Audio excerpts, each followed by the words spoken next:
regular meeting of the Board of Finance to order. Tonight, we are going to have our final discussion of the 2021-2022 budget following all of our deliberations over the last couple of weeks. So thank you to everyone for coming.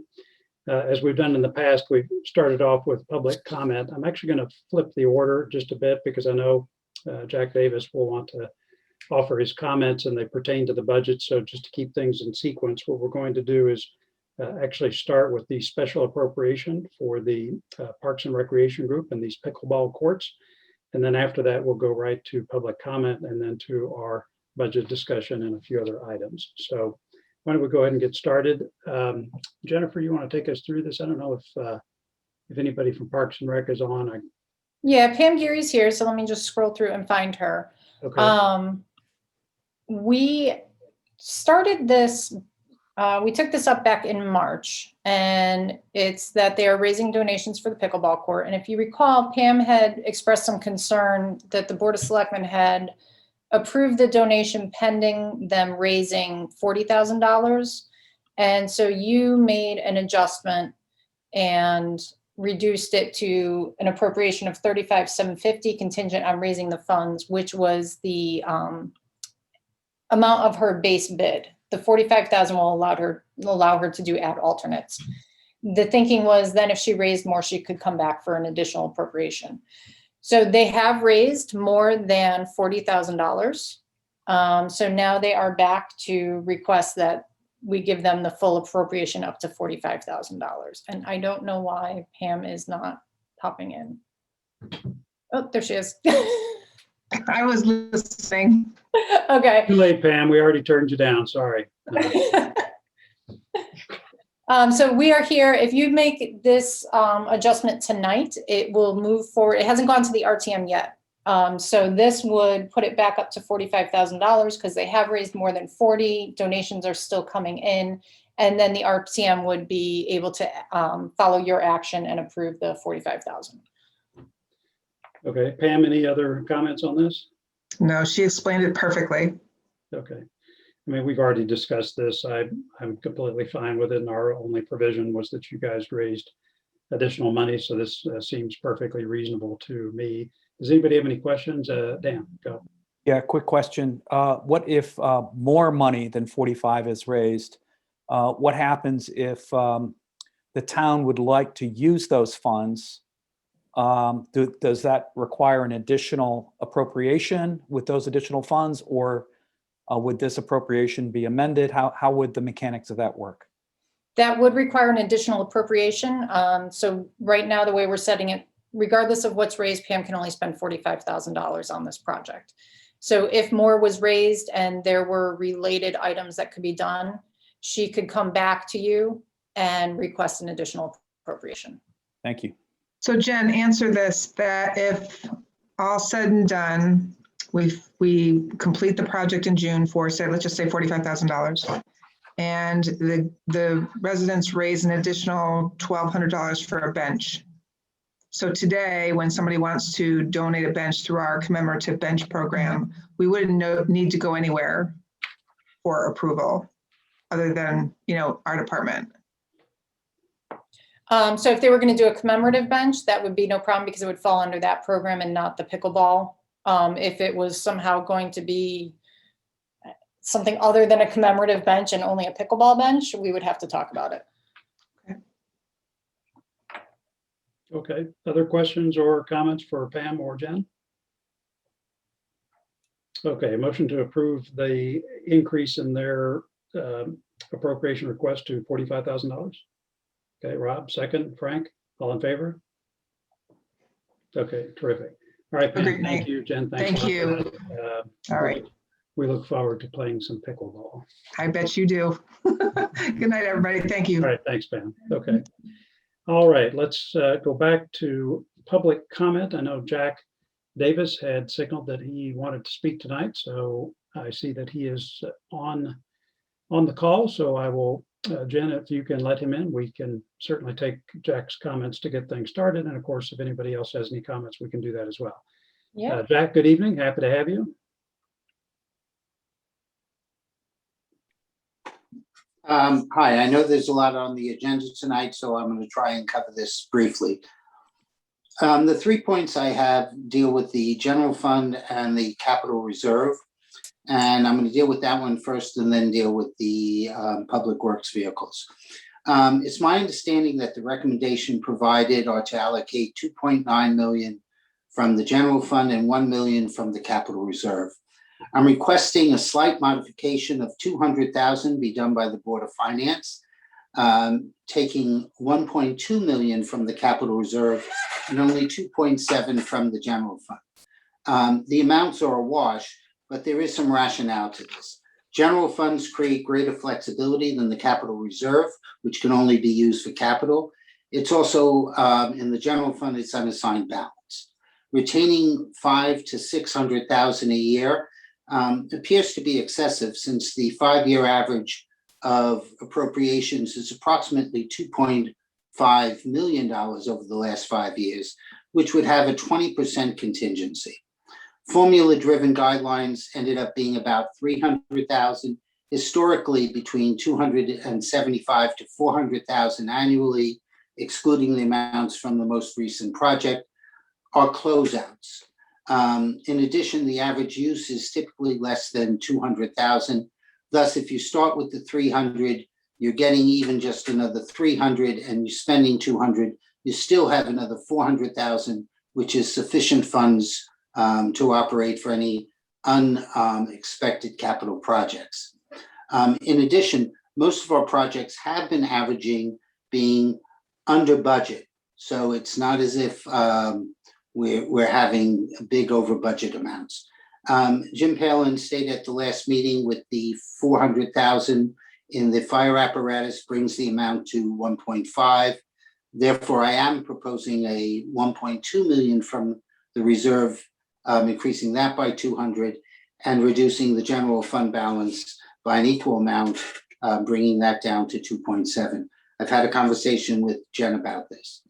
Also, I strongly believe that the public works vehicle accrual for 164,000 plus change should be eliminated.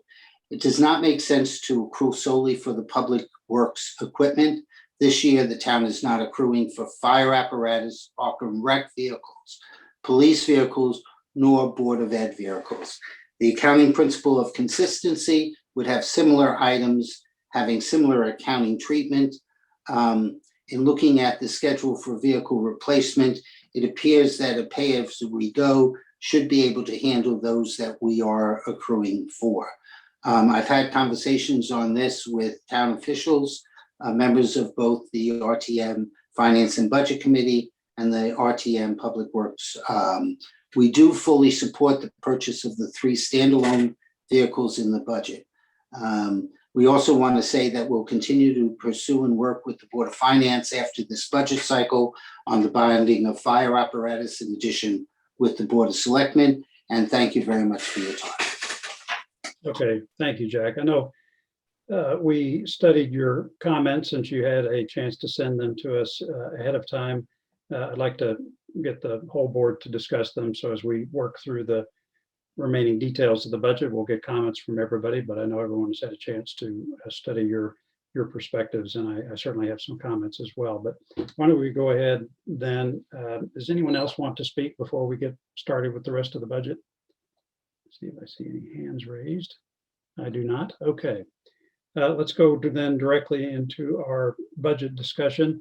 Let me hand this over to Jen, but also Jim. Would you two like to review where we are in terms of open items and the changes that we've made so far and where things stand? And then let's have a discussion about the few remaining items, particularly how we're treating fund balance, these capital reserves, and to Jack's point, the Board of Finance capital contingency. Jen, why don't you get started? So walking through changes that we've made to the requested budgets. On the Board of Selectmen budget, we have a couple of adjustments that were kind of just routine items. In planning and zoning, we're reducing full-time salary by $11,907 because somebody retired and we know that we're filling the position at a lower rate. And for the library, we have a reduction of $2,143, and that's just to adjust down to their final request. We were slightly off thought was moving forward. On the capital side, we're eliminating the request for the PD server replacement, which was $120,863. IT was able to come up with a different way of doing it that could be done with with the funds that are available in the network hardware and software reserve. So they're already able to do that now. Items that are open for discussion that members have reached out to me about. One is the requested $75,000 for the Edgerton property improvements. Another is the Public Works equipment replacement at 164,465. That's what Jack just mentioned. Another one mentioned is $32,450 for the Parks Patrolling Monitor Security Service. And then a couple items that you have before you are some bonding options. We would remove $750,000 and bond the sidewalk replacement, remove $300,000 and bond the home's HVAC design, and remove $850,000 and bond the new roof at Royal. And then also open for discussion is a contribution of $1 million from the Board of Finance contingent capital reserve. And the math leaves it right now at a contribution from fund balance of $2,950,095, but that would change based on decisions that you might make related to capital. Okay. Jim? Let me run through, and Dan and others certainly jump in here, but maybe the first item that we kind of included for discussion tonight was the $75,000 allocated towards I think what is labeled as improvements, but is really sort of cleaning up and making some of the space at the old senior center property that's off of Edgerton and right adjacent to middle school a little bit more usable. Jamie Stevenson and staff sent around a little bit more detail on I think it was yesterday morning around what's actually planned for that, for that work at the property. It's not, as I think some had mentioned before, it doesn't involve any type of landscaping or sort of, kind of ornamental finish. This is really what this project involves is, I think, finishing, if you will, what probably should have been done when the senior center was torn down. It involves, leveling and removing some of the remaining concrete that's sitting there on the property, creating a little bit of a hazard. There's other sort of glass and sort of unlevel surfaces that exist there, as well as ripping up the sort of first part of what used to be the circular driveway that would have pulled into it. The idea is for to hire a contractor, sort of level that, remove the rubbish, and then use fill, which we have at the town's disposal, so we wouldn't necessarily have to go out and purchase it, to just regrade it and plant grass there. There's nothing really that's going to be done beyond that. So this is really meant to put it in a more usable, safe, town-owned open space. And I guess I know we had all, after visiting the property and seeing the materials that they sent around, I would be in favor of keeping this in the budget. Yeah, I think when Rob and I presented the Public Works budget, I expressed some concern around this item. We've, in the last few days, as Jim mentioned, not only have we received more information on this from the town and Jamie's office, but we've also seen letters and we've heard personal experiences, not necessarily expressed in a letter, that this is an unsafe area and it's actually populated frequently by middle school students, either during breaks or on their way to or from the school. So I, with the understanding that all we're doing here is basically turning this into a safe open space, I'm in support of leaving it in the budget. I had initially thought we were basically prepping it for some next use. And while there will be a next use, I think sounds like the intention of this appropriation or capital number is simply to make it safe for the neighbors in that area and the students at Middlesex. So I'm supportive. And Dan, maybe to add to that, I spoke to the selectman's office and staff indicated that they would be able to, this wouldn't be any increase to the operating budget because they would be able to roll this into just the town's regular mowing and so forth that takes place. Okay, good. Other comments on that? Okay. My only other comments, I think Dan said it perfectly. I think when we reviewed it, what feels like about 3 weeks ago, we probably had some open questions, but I think those questions have been answered sufficiently in our minds. So I'm in favor of it also. Okay, Jim? Nothing else. Nothing else? Okay. What about the park service, the $32,450? Did you want to comment on that? Yeah, this is for the outsourced private security that we have that visits the parks and beaches to make sure that all of the visitors are following the necessary rules.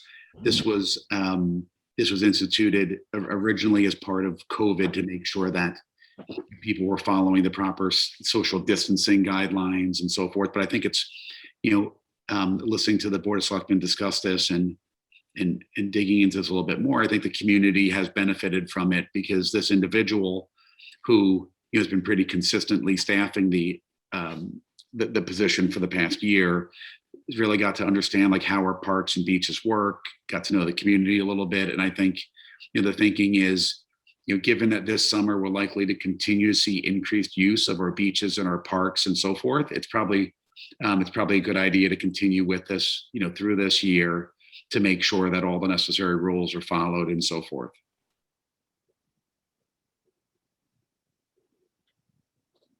Okay.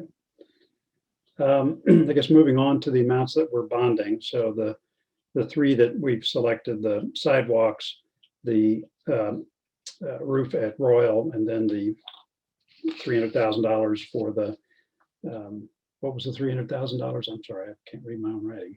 HVAC Oh, design. the HVAC, yeah. So those all fit within our guidelines in terms of both size and longevity. So I think it makes sense to put those up for bonding. Does anybody have any questions or anything to add on that, Jim? I would just add on the $300,000 that the Board of Ed is asking for the homes HVAC. That is really the design, and in their capital budget, they have approximately, I think it's 4.2 million. That is the estimated cost for the total project. So I think it, Jen, is the thinking that when the design work comes back and they come forward and actually we look to move forward, would we roll that into this bonding resolution? Or would Yeah, we would do like we did with the Public Works Garage, where first we appropriated the design dollars, got it all together, got a good estimate, and then appropriate the actual construction dollars. So we would amend this resolution to increase it by the amount that they need to actually put in the system. Got it. And I think, Frank and I think having, participated in the school tour, Mr. Lynch, explained that this HVAC system isn't really tied into some of the proposed projects that are, that could take place, and that the board is discussing now. So I think in terms of starting the project now and bonding it and makes sense. Okay, terrific. So I think we're in agreement then on the bonding, and then also in agreement among ourselves, let's see, but also with Jack regarding a reduction to take out this accrual for the public works vehicle. You want to talk a little bit about that, Jen? The amount that's in there is the 164 is not for a specific purchase in fiscal year 22. Ed does have a couple of other purchases. They didn't meet the $100,000 threshold that we had established. So those will be purchased in fiscal 22 through regular project requests. But this amount was simply to start setting money aside for future purchases, the first of which wouldn't be until fiscal 23. Okay, so consistent with the direction that we're going with the fire and vehicle apparatus reserve, why we're not going to reserve for these either. Correct. Okay, Jim, any comments on that? Yeah, I would just say like this is consistent with our overall approach. I think, at the end of this year, at the end of fiscal year 2021, we won't have any more appropriated equipment reserves on the town's balance sheet. Is that correct, Jen? Yes. Yeah, and that's consistent with a lot of analysis we've done, but also that Jack and his team have done that suggests that as a financial matter, it really is better to take these items and bond them when they come up instead of trying to accrue for them. That just on a financial and present value basis, that makes better sense given the environment we're in and probably just generally. So I know we've had this procedure where we accrue for and reserve for these expenses for an awfully long time, but I think the general shared view, if not unanimous view, is that now's the time to make that change and to redirect these reserves back into the system, if you will, and then start to treat all these projects as bonding opportunities in the future. So certainly something I'm supportive of, and I think that's a good idea for the town. Okay. The next one that maybe could benefit from some explanation is just where we've ended up on the Board of Finance capital reserve. So as a reminder to everyone watching, this is one of a couple of reserves that we use and look at. The Board of Finance capital reserve is a specific appropriated reserve that's used or can be used exclusively for the purchase of capital goods. The reason that reserve exists and the reason that it's appropriated is that on occasion we have a need to make an investment in some capital project that's outside a budgeting or planning process. And because of timing considerations with regard to how often the RTM meets, for example, not really in the summer, and the occasional urgency of those needs, having a separate appropriated reserve like this allows us as a board to quickly fund those capital project requests without having to go through the regular channels. So that's the reason this was established. We still take each request seriously, and there's a detailed discussion on each one before we decide to fund anything through this reserve. But it's an important reserve and tool to have in our view, so that we can move quickly when those occasions do arise. So I'm gonna let Jim go through where we are currently with that board and with that budget and in that capital reserve, and kind of where we propose ending up after a number of puts and takes, which he'll describe in some detail. So Jim, over to you. Okay. Well, as of the end of March, we stood at about $964,000 on the Board of Finance capital reserve. Based on the closeout of some of our existing projects, that's going to add an additional $158,000 to that. There's a few other expected closeouts and transfers that we'll get. One is from a part of an easement transfer at $64,000, and a couple expenditures that we're looking at, one of which will relate to one of the police vehicles. In looking at that reserve right there, we would be at just over $1 million.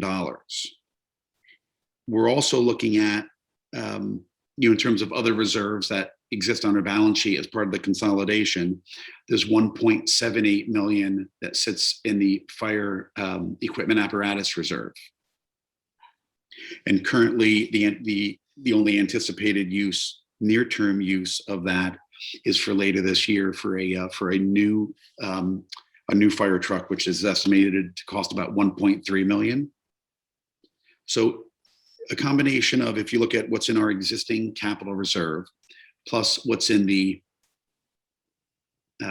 fire apparatus reserve, and you account for the upcoming expenditure on the one of the police vehicles and the new fire vehicle, that would leave this fund at $1.64 million at the end of fiscal year 2021. Now, that could move down a little bit if our projections in terms of where some of these other reserves are, we're off a little bit. And it could also move down if we have upcoming, sort of smaller capital requests that we need to make, between now and the end of the year. If we were to contribute $1 million from that capital reserve, to our upcoming fiscal year 22 capital items, that would leave approximately $640,000 in this reserve. So let me pause there if anyone has any questions. Just to point out, Jim, you're looking at projected fiscal year end balances not actual trailing balances. Good. So we would need to be conservative here on exactly how much remaining we have in there, just in case what the eventualities you just went through occur. There's either another item or the fund balances aren't where we thought they would be. So I guess I'm advocating for having a little bit more in there than we might otherwise deem prudent, since we're still looking at a forecast. Yeah, I think, Dan, I think that's right. And when you look at sort of the overall money that we set aside for reserves, I would point out, we discussed last time in the operating budget, there's traditionally been, for many years, a $400,000 contingency put in place for the Board of Finance, and that can be used not only for the Board of Selectmen's budget, but can support the Board of Ed's operating budget should they need it, and it can also support capital. We've cut that from 400 to 300 last year when the RTM reduced it, and now this year it's being reduced another 50,000 down to 250,000. So when you look at the sort of the overall pool of available reserves that we have, it's coming down. And I would also point out that we've eliminated all the reserves for things like the town hall maintenance and other things that exist at Public Works and so forth from the budget, and we're consolidating that all back into the Board of Finance capital reserve. So, it's a little bit higher than we've seen in prior years. It's we're using $1 million of available capital contingency, for this year's budget. If we all agree on that. We have a smaller operating contingency, and we've eliminated all of these smaller reserves at the departments. And, in connection with, removing all of those will all now be funded throughout the year if need be from this reserve. So if you recall back, a few months ago when we talked about, there'll be a sort of $50,000 piece of our capital reserve that'll be made available to staff for certain, emergency capital items that they would have otherwise taken out of their own capital reserves. So at certain levels, they'll be able to go to a combination of either Jen or Kate or the first selectman if need be. And if it's greater than that, they can come back to us and we can replenish it. But I think having all the reserves in one place and managing it will allow us to, I think, operate more efficiently. So. Yeah. I guess my only comment, I'm mindful of what Jack says about that balance and trying to think about whether it's too high or too low. I think we're in a little bit uncharted territory right now, just because, to Jim's point, we've consolidated and eliminated a lot of these reserves. And so the number of reserve accounts outside of this particular reserve to maybe cover some of these expenditures over the course of the year, it's just less. We've pulled a ton of money out of those accounts and shut them all down, in addition to shutting down big ones like the fire apparatus reserves. I think the point's well taken that over the course of this year, and to Dan's point about trying to take a conservative view on this, it strikes me that we probably ought to stick with the balance that we're proposing here of $641,000 and just pull $1 million out of the Board of Finance capital reserve to contribute towards the capital projects for next year. That balance of $641,000 gives us the cushion to meet some of these expenditures that might actually be unexpectedly higher than what we've seen historically, simply because these reserve accounts are being consolidated. So I think Dan's point's well taken. I think Jim's right about this, leaving it where it is as we proposed here at $641,000 and not taking it down further until we see how this fiscal year opens and progresses. So we have a little bit of experience under our belt with operating with fewer reserve accounts, I think is a good idea. And I think we should leave it where we plan to leave it here. Comments? Yeah, John, I would add to that. I think, if you liken this a little bit to what we've seen on the Board of Finance contingency, as the department heads certainly on the Board of Selectmen side have begun to work within their own budgets and make transfers within their own budgets and find room there before they came to the Board of Finance contingency. We've seen that sort of play out over a few years, and we've gradually kind of continued to bring that reserve down as history has shown that, the departments are better at sort of working within their existing budgets. And I think that's probably the approach we should take on, on the capital account. Let's wait and see how everything responds to, the new framework of reserves that we have. And if we can bring this down, that, in the future, that's, we can revisit it each year. I was a little concerned about bringing down the Board of Finance contingency, the extra $50,000. And as a result, I'd want to stick with the 640 number too. Okay. Other comments? All right. Jim, can you talk to us a little bit about the strategy behind taking the funds out of fund balance and where that leaves us in terms of fund balance as a percentage of projected revenues for next year, and give us a general sense of that? Jim or Jen? Jim. Okay. Well, if you look at net of the projects that we chose to bond, net of the police server, which they were able to replace at a lower cost, and net of the reduction or the elimination of the contribution to the public works equipment reserve, we're looking at an overall fiscal year 2022 capital budget of $3.78 million. So to the extent we're going to contribute $1 million from the capital reserve, the Board of Finance capital reserve, the thinking here is that the remaining $2.785 million would come out of the general fund and be used to such that all of fiscal year 22's budget capital items would be funded from effectively cash on our balance sheet, combination of general fund and the Board of Finance contingency. When you think about what does that mean for the general fund, right? The net of the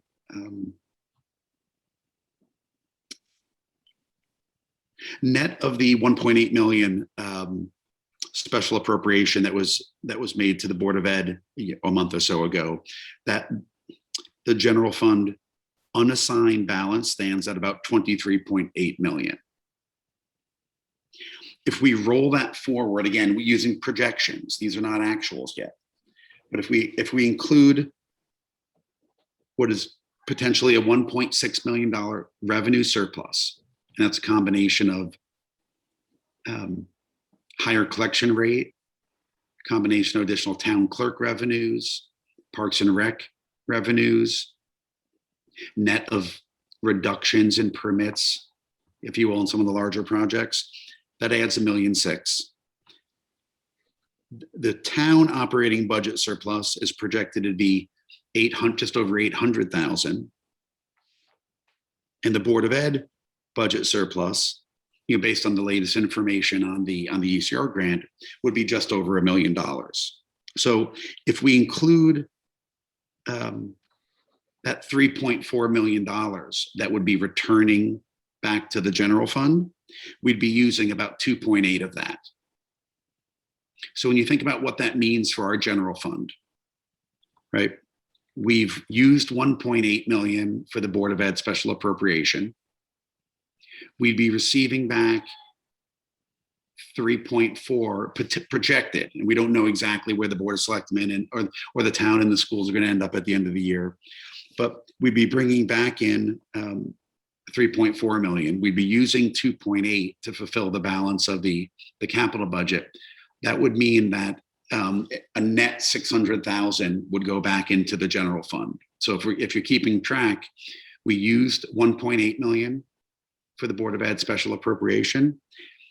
There's projected to be net of our capital project contribution, 600,000 coming back in. So that would mean net we've drawn down $1.2 million of the general fund during this past fiscal year. And as we think about, doing more or doing less, in terms of doing more, if we were to withdraw more from the general fund, that would effectively require us to be using our general fund or unassigned fund balance to pay for operating costs, which, if you look back again, if you look at our own Board of Finance policy, if you look at, in discussions with the rating agencies and our advisors, that's generally something that is not recommended. So I think in totality, the just under $2.8 million contribution from the general fund to pay for the balance of our capital projects would leave us at would just over 24.3 million in the general fund. And again, to like Dan's point earlier, these are all projections. We're trying to project $3.4 million of potential surpluses at the end of the year. There's still a lot of unknowns in the world. So I think, agreeing to kind of roll just under 2.8 million back into this year's capital projects is probably the prudent number. Jennifer, anything to add on that? No, I think Jim summed it up very well. Okay, before we move on to some other numbers, any comments or questions about fund balance and where we're ending up? Paul? Jim, what percentage fund balance would that leave us at?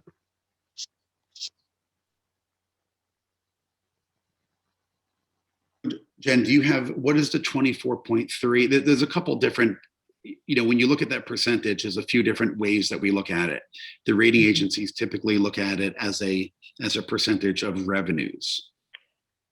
Of total revenues, which would include the on behalf teachers contribution.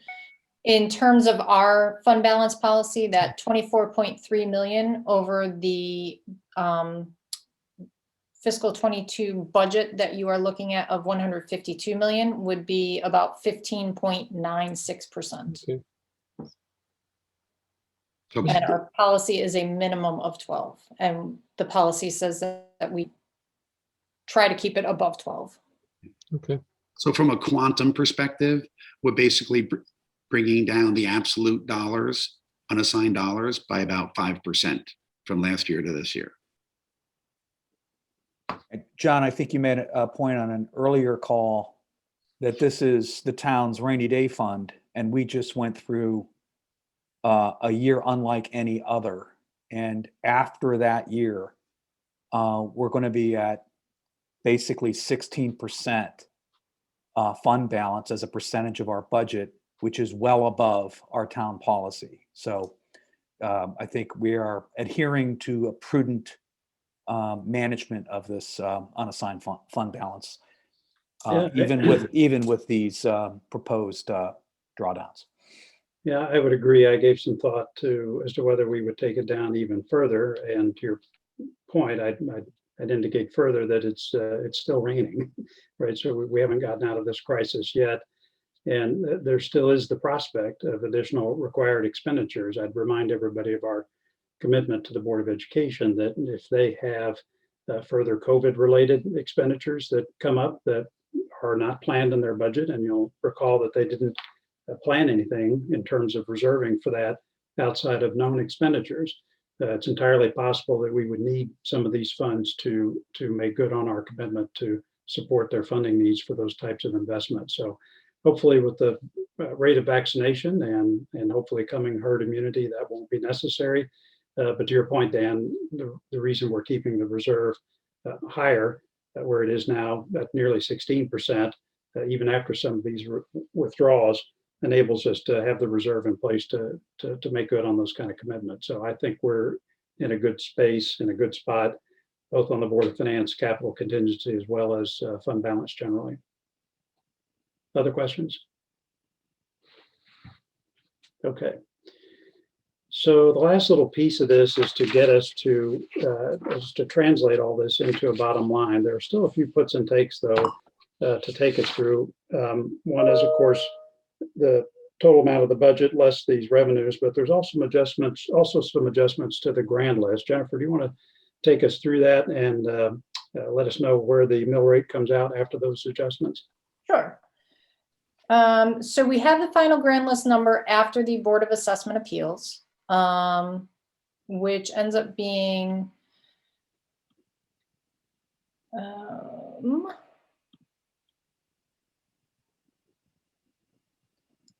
$629,179,255.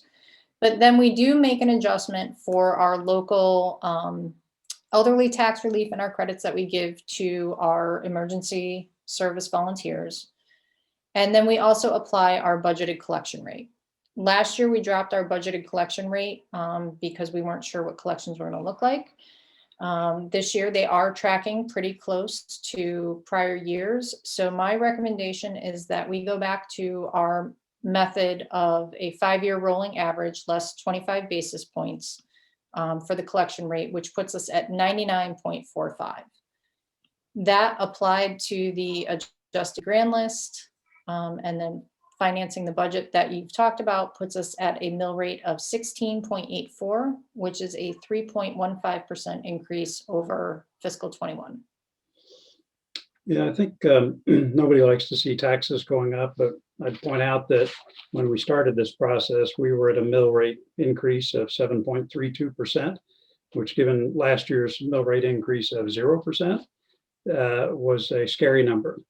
And so I think I would applaud everyone in terms of the input to this budget process, both the prudence with regard to spending levels, but also the efforts to think about what we reasonably should bond, how to think through these reserve accounts, what the right number is for fund balance. All of those changes have clearly made a difference, and we've ended up with a just over 3% mill rate increase that is much more palatable than what we started with, and not completely out of line given the mill rate increases we've seen in the past, but also, frankly, the expenditures that both boards are having to make, not just for operations, but for things like debt service. So when you take all that into account, my general view is that we've ended up in a very good place.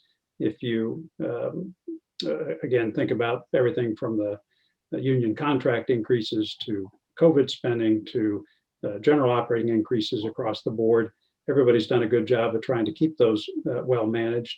At the same time, we're not anywhere near where we were when we started this process. So I certainly am thankful for everybody's efforts to get us to this point.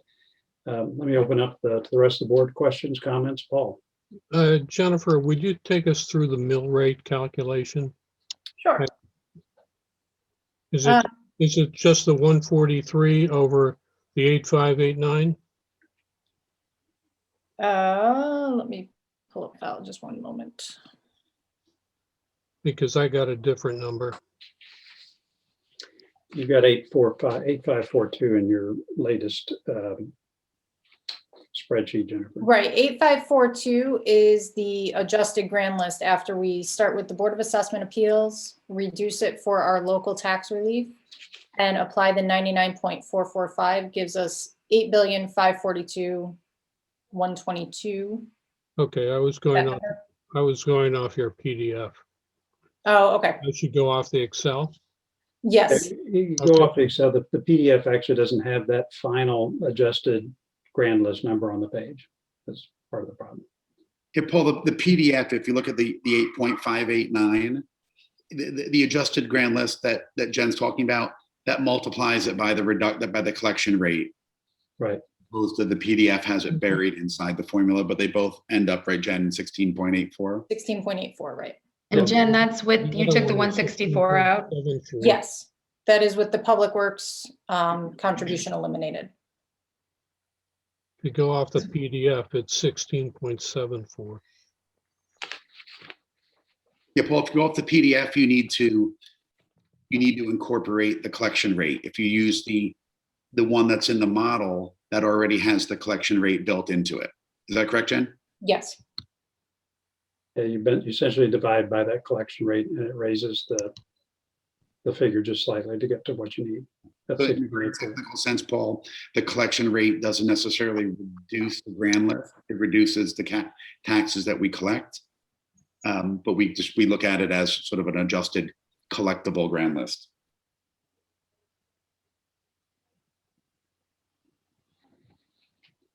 Other questions, comments?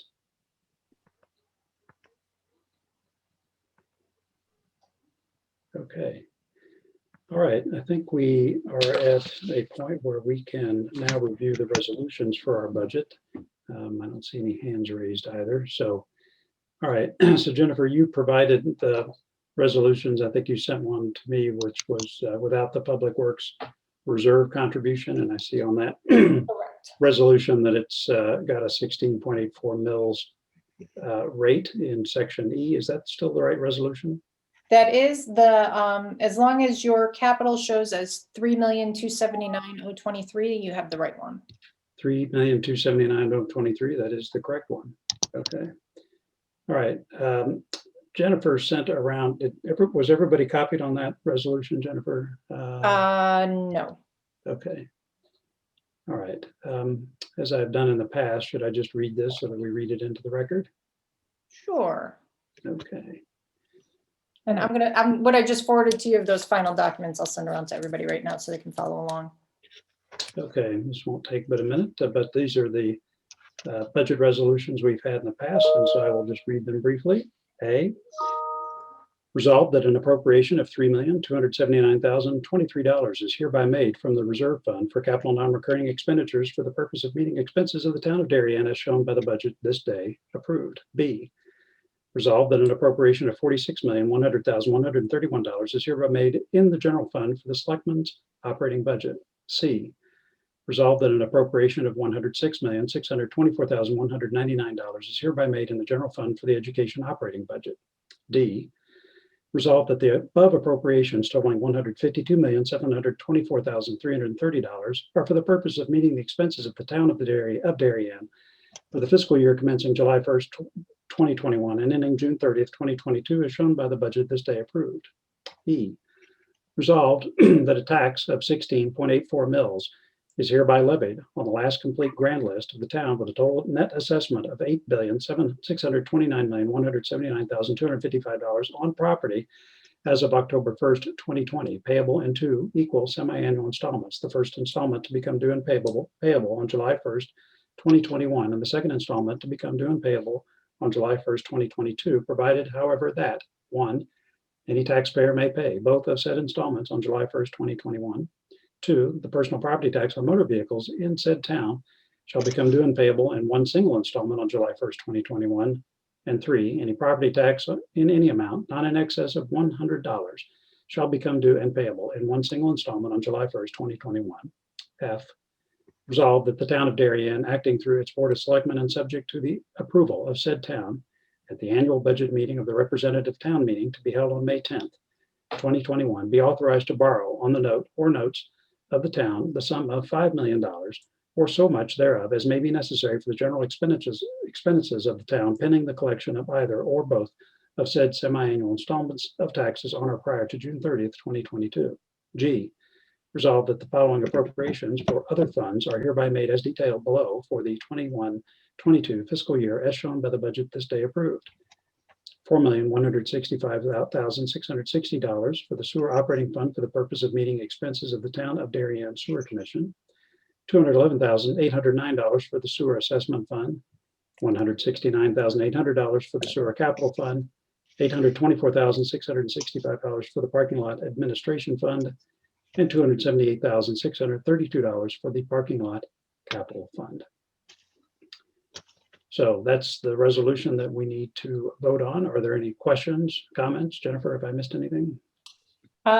Just one comment. The second installment is due and payable on January 1st, 2022 in item E. You misspoke and said July 1st, 2022. Thank you very much. Okay, duly noted. Okay, may I have a motion for this budget resolution? Paul, second. Jim, all in favor? Terrific. Okay, we have a budget. Again, thank you to everyone's efforts to get us to the point to where we are today. I'd like to commend particularly the Board of Selectmen and the Board of Education for their hard work, not only in developing their budgets with their both elected officials and professional staff, but also the time that they spent with us as part of our review process to get us to this point. It's very much appreciated. And then, of course, thanks to Jack Davis and F&B and others in the RTM who were involved in our buddy system this year. Hopefully that worked well and will continue to work in the future. But I think everyone's efforts to try and enhance that system and get to good cooperation as part of these discussions makes the whole process a lot more efficient. And hopefully will save the RTM a lot of time as they now start their process. So as a reminder to the public, the vote that we've taken tonight is a vote to recommend a budget to the RTM. The final appropriating process and authority rests with them. And so it's at this point that we hand over all of this work to the RTM for their consideration and their internal processes. I believe their meeting to make a decision on this is May 10th. Is that correct, Jennifer? Correct. Okay, so that'll be next in that process. All right. So I believe we are done now with the budget discussion. We'll move now to the refunding resolution. So this is an item that we do every year, which gives us flexibility if the opportunity to refund any of our existing bonds arises. We have nothing that is callable, so it is unlikely, but this will give us the ability to do that. And what we have changed in the last couple of years based on the early redemption that we did is that the resolution now states that we could do a refinancing, or we can use unassigned fund balance to do the same type of early redemption that we did a couple years ago. Okay, terrific. And how much is the resolution for? For up to $30 million. So the same number we've done in the past. Okay. Again, this is the same resolution that we have done in the past, and actually for the same amount. As a reminder, this gives us the flexibility to act quickly if a refunding opportunity comes up. As Jennifer said, it doesn't look like that there are any for the coming fiscal year, but still, this puts us in a position to move quickly if such an opportunity or circumstance arises. Any questions on our refunding resolution? Okay, I don't think we need to read that. Is there anything that we need to note, particularly in asking for a motion on that, Jennifer? You could just read the top of that first paragraph in bold, the actual resolution appropriating. Okay. All right. Resolved. You get a motion to approve the resolution appropriating. Yeah, that's in a different email, though. I'm sorry, I don't have that in front of me. Budget resolutions, final documents. Yeah, let me shoot it to you real quick. Sorry.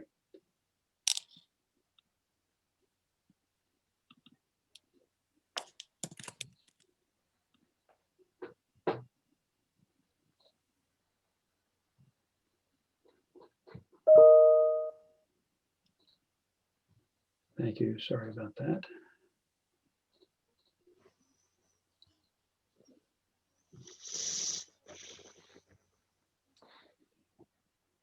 Got it. Okay.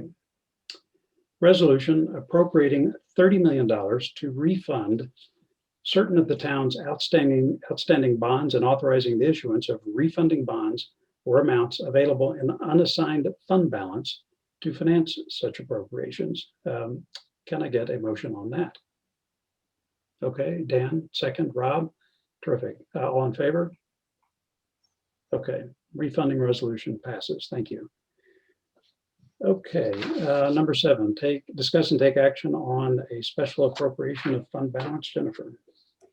I just sent that to everyone. The new amount, now that we have removed the contribution to the Public Works Reserve,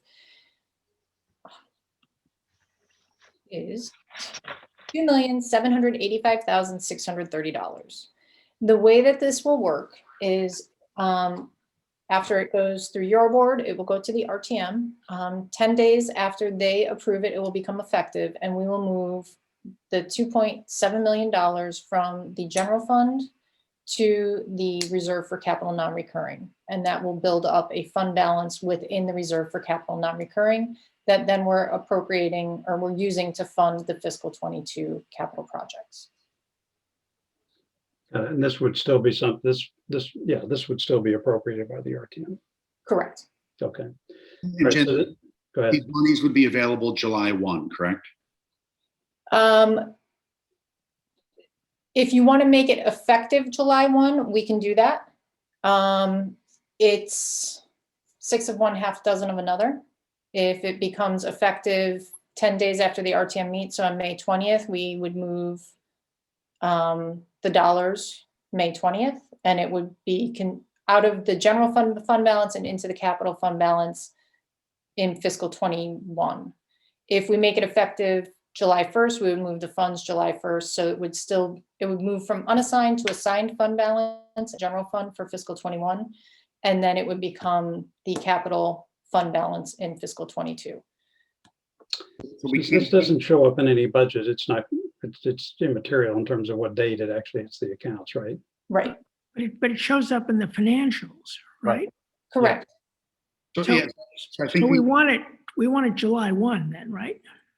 Well, It's your assigned. your fund balance policy is unassigned fund balance as a percentage of the budgeted revenues. And because this is being committed towards the fiscal 22 projects, so it would on our financials move out of unassigned fund balance and into assigned fund balance. So it wouldn't really count in our calculation for our policy purposes because it's going to move out of that unassigned category even if we make it effective July 1st.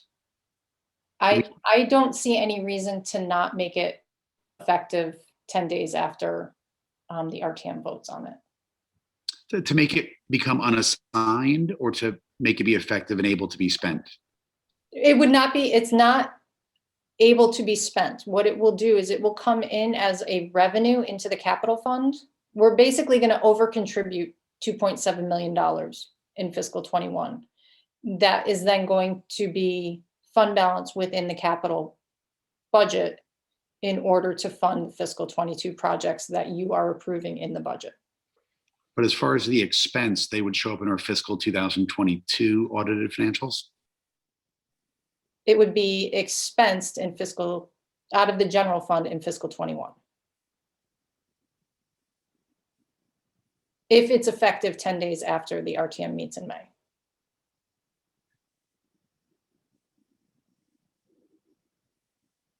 Just the transfer, not the capital projects. The Correct. transfer is Just the effective. movement of the money from, Right, the general capital projects are the capital still projects all fund. accounted for in the next fiscal year. exactly, the effective date of the appropriation on the capital projects will still be July 1st. They cannot begin spending. until July. So imagine we're doing the budget next year at this time and we're looking to compare 21, 22, and 23. How does it show up there? So in 21, it would show up, let me do this. Because this required some thinking through because Kate and I had a discussion about how do these types of things impact how we look at stuff year over year.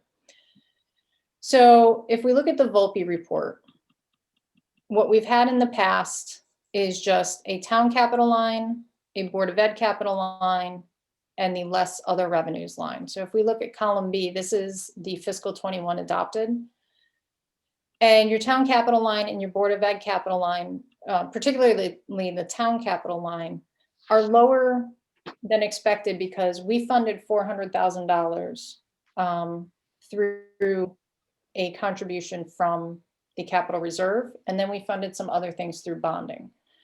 And it threw off the year-over-year comparison when the Board of Selectmen were looking at it. We were trying to restate things and really get a capture of what was the total capital. So the way that this is set up this year is we show the total town capital that you're approving through the reserve for capital. This is not bonded, just the non-bonded projects. We have the total town capital, we have the total Board of Ed capital, and we show the reduction in your Board of Finance capital reserve. In these other RFCNR revenues, it was typically just things like low SIP grant, town aid road grant, and a couple of other small items. This now includes a $2.7 million contribution from the RFCNRE fund balance. In order to create that $2.7 million RFCNR fund balance, we're going to move from general fund unassigned fund balance to the capital fund. And then it will help fund the fiscal 22 budget. So Again, Jen, it's clear as mud. from the ratings agency's perspectives, it becomes assigned after the RTM approves this? Is that Not right? from the ratings agency's perspective, but from an audit perspective, because we have now said we are using that amount of fund balance for a specific purpose. So we have assigned it to to using it for capital. So it would move out of unassigned and into assigned. So Jen, if I'm hearing you correctly, it'll change the way assigned versus unassigned fund balance looks like on the balance sheet for fiscal year 21. Mhm. But as far as representing, making sure that these fiscal year 2022 capital projects are shown as an expense, those that are not being bonded are shown as an expense in fiscal year 22. From an income statement standpoint, it'll sit in 22. Correct. The capital projects will be effective and expensed in fiscal 22. And the rating agencies, when they look at our unrestricted fund balances, how do they pro forma back any contribution that's made to assigned fund balance, even though it's for a forward year? The ratings agencies will look at total fund balance. So the movement from unassigned to assigned impacts our calculation for our policy.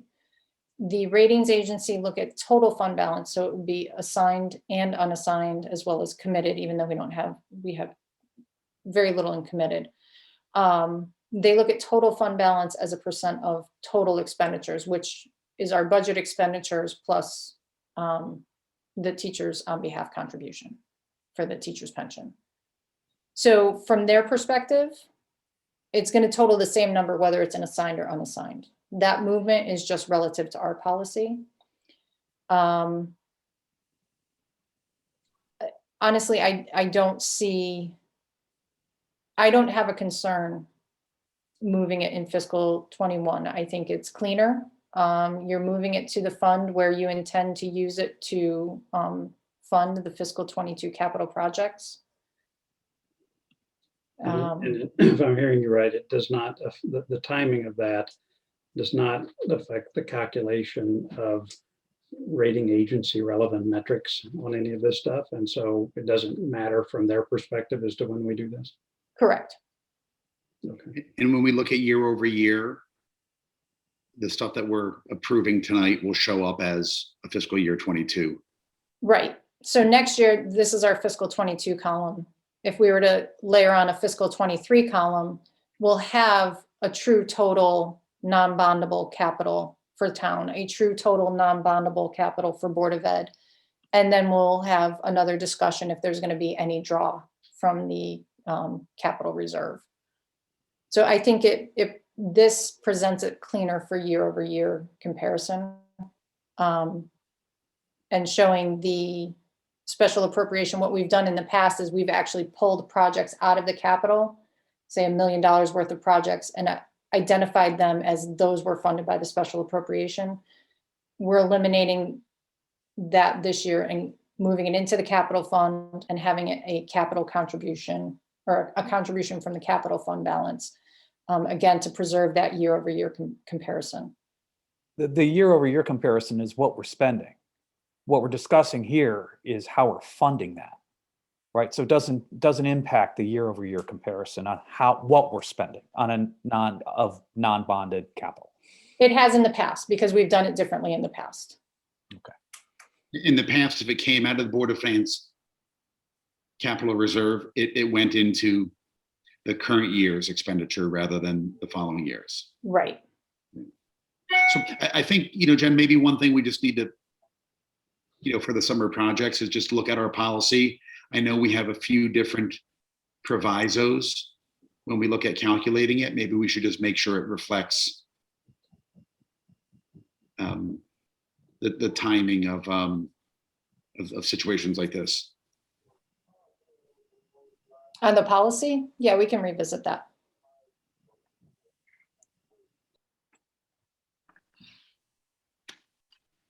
Okay. Other questions on this? All right, Jennifer sent around a note that actually had the resolution for doing this to make that adjustment. Can I get a motion to approve that resolution? I'll get it in front of me. It's $2,785,630 contribution from fund balance to transfer out to other funds to the reserve for capital non-recurring expenditures. Can I get a motion on that? Paul, second. Jim, all in favor? Okay, unanimous. Thank you. All right. Let's see, next up is bonding resolutions for Royal Homes and sidewalk repair. So as discussed, it's the Royal Elementary School roof project, $862,750.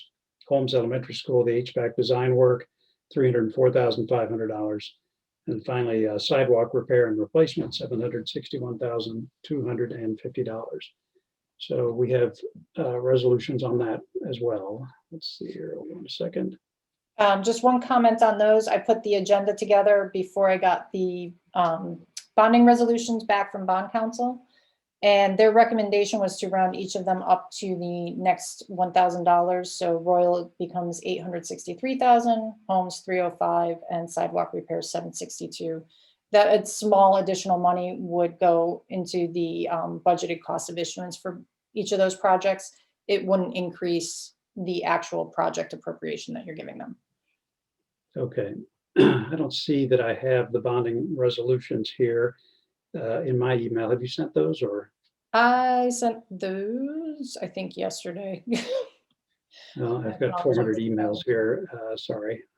No, no problem. Let me send them to you right now. Okay, thank you.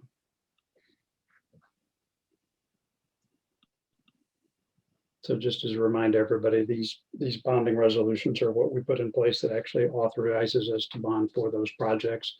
And so by approving them now, as part of this process, we'll have them in place so that when the time comes for those projects, why the resolutions are final and that work has been done. So we have 3 of those resolutions. First one, sorry. So first one, do you want a separate vote on each one of these, or can we do one for all 3? Let's do 3 votes. Okay, so the first one, resolution appropriating $762,000 for the 2021 sidewalk repair and replacement project and authorizing the issuance of bonds and notes in the amount of $762,000 to meet said appropriation. It says 2021 sidewalk repair. Is that right, Jennifer? Or should that be 2022? You are approving these now, similar to what we just discussed with the special appropriation. Okay, fine. It would be 10 days after the RTM Okay. acts. All right, so bonding resolution, $762,000. Can I get a motion to approve that? Okay, Dan, second. Rob, all in favor? Okay. Next one up is the resolution appropriating $305,000 for the Holmes Elementary School HVAC system design project and authorizing the issuance of bonds and notes in the amount of $305,000 to meet said appropriation. Okay, can I get a motion on that? Okay, Frank, second. Rob, all in favor? Okay, good, thank you. And then finally,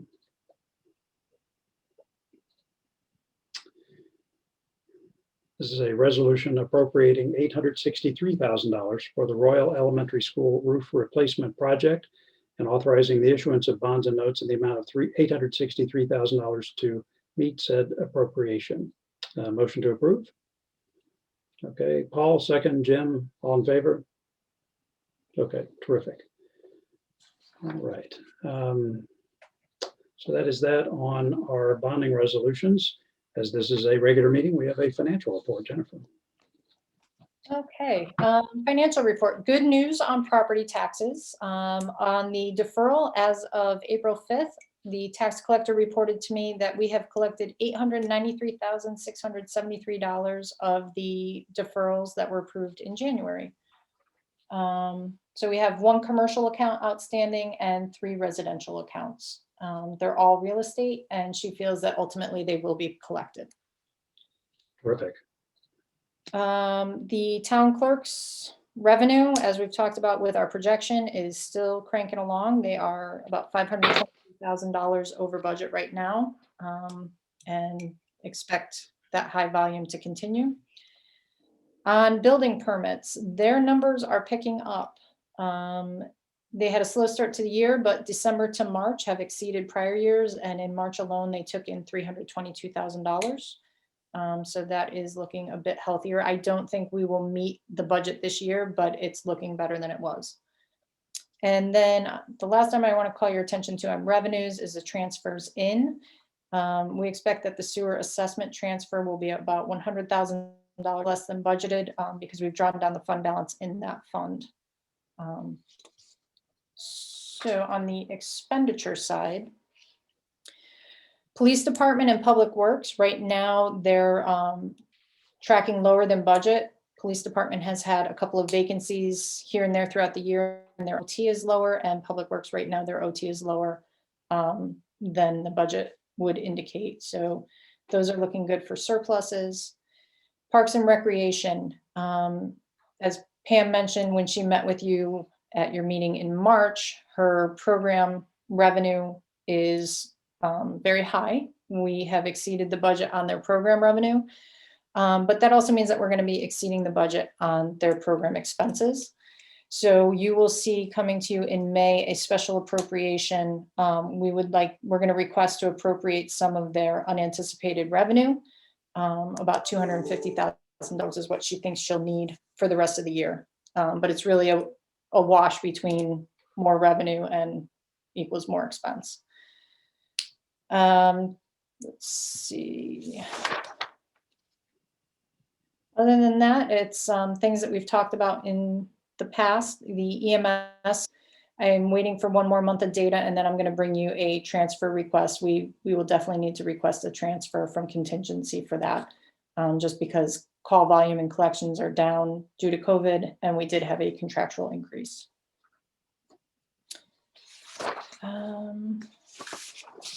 On the parking fund on page 7, we did have our parking renewal period. We don't see all of that in this report yet because the renewal period just closed and this had to get prepared before the end of March, but renewals were pretty good. They weren't as much as they have been in the past. So parking will be working through the wait list, but we did have a very significant number of renewals. And that was all that I had to highlight. Any issues with any state reimbursements, or everything seems to be on schedule, or any problems you see? No, they seem to be on schedule. What we're really working on now is the health department has eligibility that's reimbursement through, I think it's called crisis funding. So a lot of the expenses that they've had related to testing, tracking, and that kind of thing, even some of the vaccination expenses, they've been able to submit for reimbursement, and the state has been very quick to send us the check.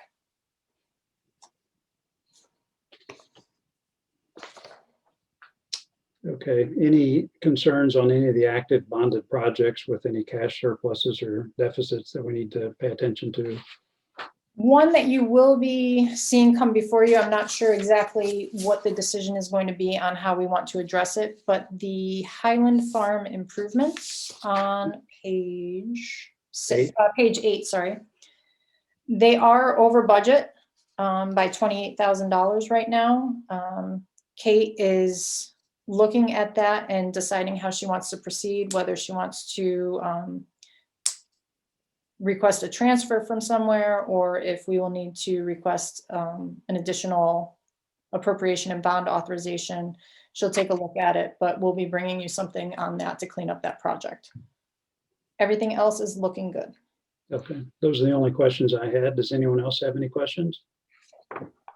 And on the Highland Farms project, the project itself is done, so this is just to close how we want to close out the account, right? I have heard different stories on that. I don't know exactly the status of final work there. Okay. Other questions? Okay, thank you.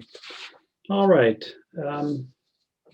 Next item, we've got a couple of minutes that we need to look at. There is one for our meeting on March 2nd, and then this was the very short meeting, which was the statutory meeting just for public comments on the budget, and we have one for our meeting on March 9th.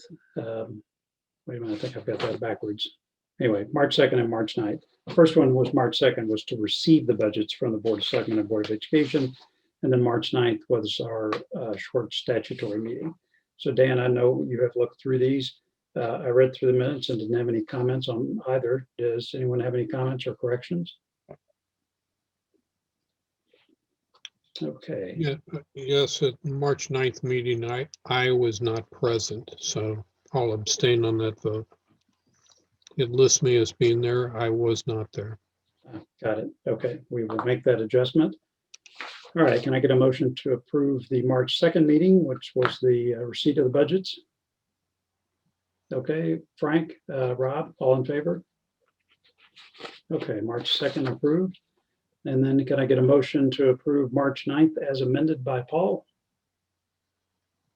Okay, Rob, second, Frank, all in favor? Okay, 6 is to 0 to 1, and I'll put Paul down as an abstention. Okay. Special assignments or committee reports. Anyone else have anything to add either on Ox Ridge? Dan, anything on your end? Nothing new to report other than I think everybody's happy with the break in the weather and construction is progressing. Terrific. Okay. We have our quarterly pension meeting in 2 weeks. Great. Okay. As I mentioned before, it might be a good idea sometime in the summer just to get a short presentation on where things are with regard to recent changes the pension boards have made around some of the actuarial changes that typically need to be made. It'd be good to hear just both about recent changes, anything prospectively those boards are considering. Okay, audit committee, anything? Nothing. Nothing, okay. All right, chairman's report, I would just reiterate my thanks to everyone for this budget process. I think it was pretty smooth and efficient, obviously not as controversial as it was last year, but still an important budget given everything that's going on. As I said before, we reaffirm our commitment as a board to entertain requests from both the Board of Selectmen and the Board of Education regarding any unexpected COVID expenditures. It's important that we maintain safe conditions for everyone who works for the town and for the Board of Education, as well as our parents and students. So we remain committed to that and would certainly act as quickly as possible on any funding requirement to ensure that safety. So other than that, I don't have any other comments. Is there any other business this evening? Okay, hearing none. Again, thank you to everyone who watched this evening. Thank you to my board. I appreciate it. And our next meeting is actually not for a while. It's we've moved this one up so it would not conflict with spring break, but there's not a reason to have another one in April. So I believe our next meeting is going to be on May 18th. Is that correct, Jennifer? Check that out. Correct. Yep, Tuesday, May 18th. So we will see you in late May. John, I think there might be a joint meeting before then, right? That's Right. true, but nothing scheduled at this moment. We're still waiting. That's right. Okay. All righty. I think we're done. Motion to adjourn. Okay, Rob, second. Dan, all in favor? Okay, we stand adjourned. See you later. Thank you very much. Take care.